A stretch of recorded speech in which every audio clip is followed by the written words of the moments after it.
I remember the sky the morning I was dismissed, pink and smoky, jagged by the silhouettes of cranes and chimneys. The Mumbai dawn smudged the factory floor with a bruise-colored haze.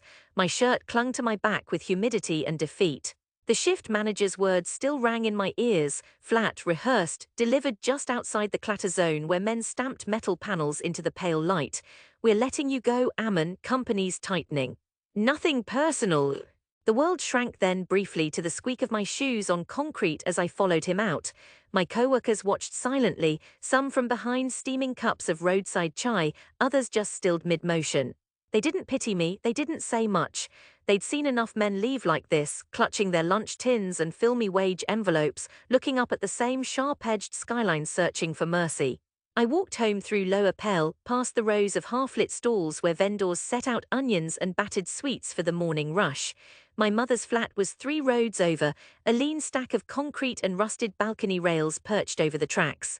I pressed my shoulder against the grill of our door before stepping inside. As always, the air smelled faintly of turmeric and boiled rice. She was at the table, hunched over an old ledger, running her finger down columns of numbers. "You're home early." I hesitated in the doorway. "I've been let go." She looked up, her face didn't crumple though the lines at the corners of her mouth deepened. "They'll call you back." "Probably not." She closed the ledger with unnecessary care. "We need rent this month, Beta. You'll have to find something. Drive, deliver, whatever comes, don't be choosy." I leaned against the peeling wall, feeling the cheap paint dig into my spine. It was a scene we'd lived too many times, the financial ballet twirling around crisis after crisis, with hope for a partner that never lifted us.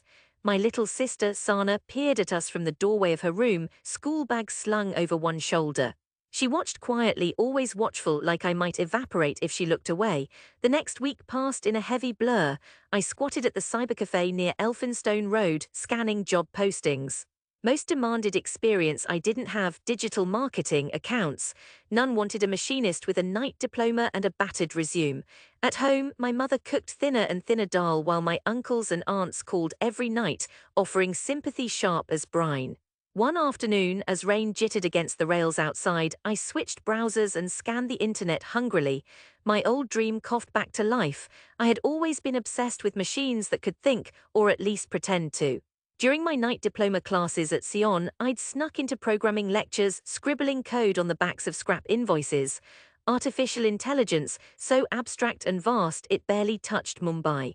A world shaped by algorithms, not hunger or humiliation, but this was not a city for dreamers. My relatives had made that clear since childhood. Even my father, before he left, said it was better to keep one's head down. "Earn a steady wage, Ammon, dreams are for the rich." But the words of old teachers echoed in my mind: code is logic, logic is power, power can free you. An online ad blinked on the screens. "Machine learning bootcamp scholarships available. Apply now." The tuition was half a year's wages, but a small blue link read: "Apply for full scholarship, need-based." Sana came up behind me, quietly watching over my shoulder. "You'll apply," she whispered. "I don't know," I said, voice barely above the rain and the hiss of traffic. "You have to." That night, after my mother went to bed, I stayed up, cobbling together an application. I wrote about the factory line. The monotonous rattle, my attempts to automate schedules using secret Excel macros. 2 weeks later, a single-line email appeared: "Congratulations, Ammon, you're in. 100% scholarship." I stared at it until tears blurred the screen. The next year felt like crawling through fire. The boot camp was intense. 12 hours a day, huddled in a rented air-conditioned coworking space with a laptop no older than me. Half the other students were from Bangalore or Pune, already 2 steps ahead. I spent nights debugging code, days lurching from hope to despair, every failure cut at my pride. Sometimes, in the grey hours before sunrise, I'd find myself doubled over the keyboard, haunted by my mother's tired face and Sana's careful encouragement. My relatives, when they called, pushed skepticism in every sentence. "I heard you're still studying at your age. Is there any job in this? What do you call it? AI. You know, your cousin Mukesh is settled. Only takes machines apart, no need for complicated English." There were nights I believed them, nights I almost pressed withdraw on the bootcamp portal, thinking perhaps the world really did not want men like me thinking, only working with their hands. But code, when it finally worked, had an electricity like faith. I survived. I learned Python and PyTorch, devoured every data set I could manipulate, and listened closely when our instructors taught us about bias, fairness, how software could just as easily entrench injustice as provide hope. Near the end of the course, we had to ship a capstone project. The others built models for credit scoring or e-commerce. I built a shift scheduling tool for factories, a simple AI that balanced overtime, family obligations, and machine maintenance schedules for blue-collar workers. I pitched it to the bootcamp panel through trembling lips. The judges, older, sharp-suited, barely looked at me. A week later, I was told my project would be incubated as a startup. They called it an innovative solution for India's informal workforce. I was offered seed money and mentorship. I walked home blinking, throat tight, knees weak with relief and fear. The early days nearly broke me. Startups made great stories on LinkedIn, but in reality, they were grimy and hungry. I worked from borrowed laptops in tea stalls, pitching to factory supervisors who laughed in my face. "You want to teach us software to make our shifts?" a heavy man once asked, his belly straining against a white shirt. "Where were you when power failed last monsoon, eh?" I returned home each night defeated, avoiding my neighbors' questions. My mother stopped asking about my work. She just left food on the table and paid the rent, sighing little sighs when she thought I was out of earshot, but I kept building. There were slivers of hope. A small plastics plant in Dombivli agreed to pilot the software. Soon, absenteeism dropped, then overtime costs, they told another factory manager. The word spread slowly, as factory secrets do, until there was a waiting list of plants, then a few calls from further afield. Sana celebrated every small win with me. When our first payment cleared, she hugged me in the kitchen, face pressed against my shoulder. "I told you, Baya, I told you." Soon, I hired 2 other engineers from my boot camp. We moved into a cramped office above a mechanic's garage. Our app got picked up by a local union, then a labor rights non-profit.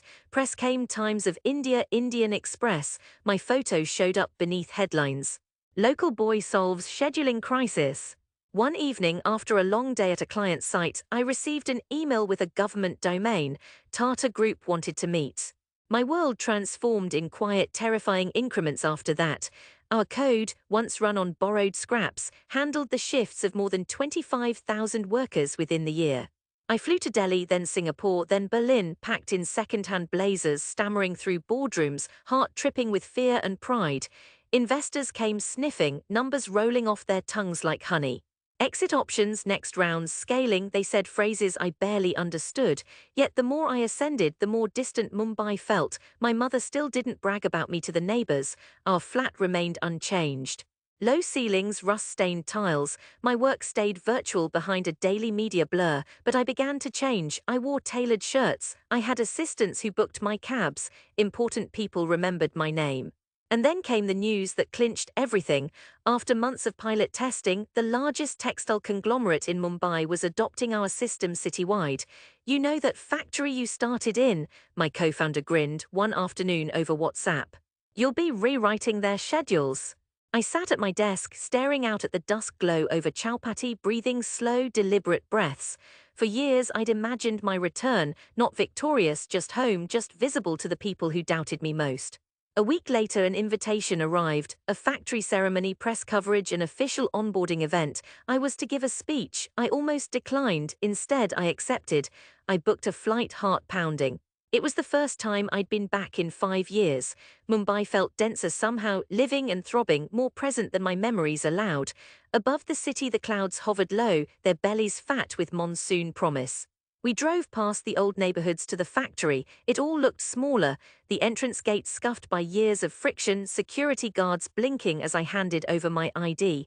Behind me, a PR team hovered, clutching branded flyers.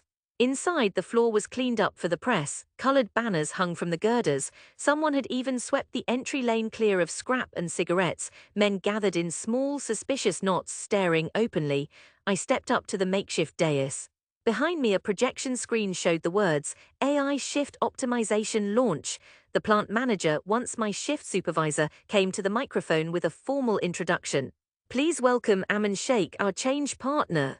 He did not meet my eyes. I wondered if he even remembered dismissing me. I took a breath, stepped forward. My voice was rougher than I wanted. "Thank you, sir." I still remember my first day here, 2012, back on the old pressing line. I remember rushing to meet quotas, fighting fatigue, listening for the whistle just for a break. The crowd shifted, some faces softening.